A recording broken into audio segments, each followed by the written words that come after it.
Dahil sa pag-airil ng amihan nanunuot ang lamig na kapag tala ang pag-asa ng pinakamababang temperatura kaninang alas 2 ng madaling araw. Narito ang mga lugar kung saan nakapagtala ng mababang temperatura bilang pagsisimula ng amihan.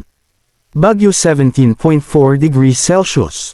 Tanay 21.9 degrees Celsius. Basto, Batanes 24.4 degrees Celsius.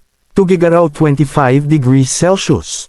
Quezon City 25 degrees Celsius. Sa ngayon Batanes pa rin ang pinakaapektado ng umiiral ng northeasterly wind flow o amihan. Habang easterlies naman ang umiiral sa iba pang bahagi ng bansa.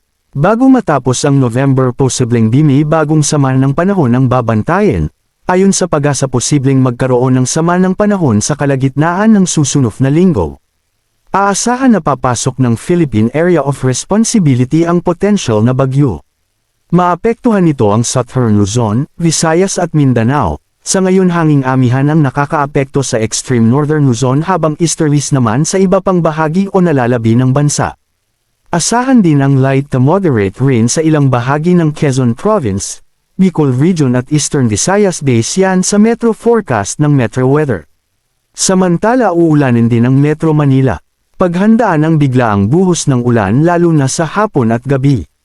Sa nakalipas na 24 na oras nagpapakawala pa rin ng tubig sa mga dam sa Luzon dulot ng sunod-sunod na dumaang bagyo.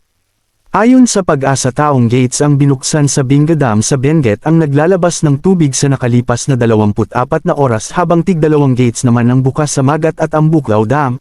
Ginawa ang pagpapalabas ng tubig sa dam dahil sa sobrang daming buhos ng ulan dulot ng sunod-sunod na bagyo.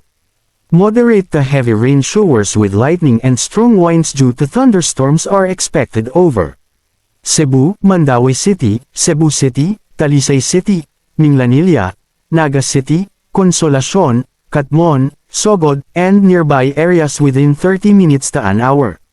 The above conditions are being experienced in Cebu, Cordova, Lapu-Lapu City, Liloan, Compostela, Danau City, which may persist within 30 minutes to an hour and may affect nearby areas.